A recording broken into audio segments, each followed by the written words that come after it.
ده هيخلي البراندات تتخانق عشان تيجي هنا لسبب. ايه السبب ده؟ حد يعرفه؟ قصه ان انت قدامك سوق الذهب ده ترافيك عالي. بمعنى برضو سهل ان انا اوصل له برضه من مش او كده. هو ده اللي انا عايز اوصله. يعني حد يفكر كده سوق الذهب ده يعني ممكن يعمل لي ايه؟ او ليه يخلي البراندات تيجي تتخانق عندي؟ هو يجيب العملاء اللي جاتش من هنا. طيب مين اللي بينزل سوق الذهب؟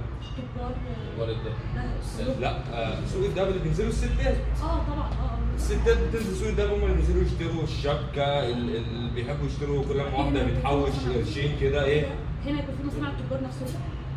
هنا يعني هيبقى في محلات ذهب، يعني سوق الذهب ده في محلات ذهب زي سوق الذهب اللي موجود في الجماليه عادي. طيب مين اللي بينزل؟ الستات، صح كده؟ طيب الستات بينزلوا يشتروا ذهب. طيب والستات هم اللي بيعملوا شوبينج، يعني هم اللي بينزلوا يعملوا شوبينج وكل حاجه. الرجاله بتاعتهم معاهم هيدخلوهم. بالظبط احنا كرجاله ولا بننزل نخرج ولا بنروح كافيهات ولا بننزل هم ايه. فانا دلوقتي كصاحب براند لما اجي الاقي سوق الذهب تمام وفي ستات، فالستات يعني هيبقى في شوبينج، فهيبقى في بيع عندي، ففي تارجت بيتحقق على طول تمام. فهبدا ان انا انزل في الحته دي بالظبط. يعني انت حتى هتلاقي الدكتور، تلاقي مثلا جالك دكتور تجميل انا عايز افتح هنا. ليه؟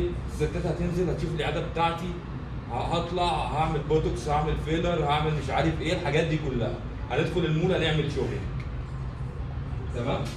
فدي ديستنيشن قويه قوي ان انت دلوقتي متارجت اعلى ترافيك للستات موجود، اللي هم بيشتروا، اللي هم بينزلوا يعملوا شوبينج، اللي هم بيروحوا الكافيهات، اللي هم بيعملوا كل الحاجات دي كلها. احنا غلابه، احنا بنقعد على القهوه تمام.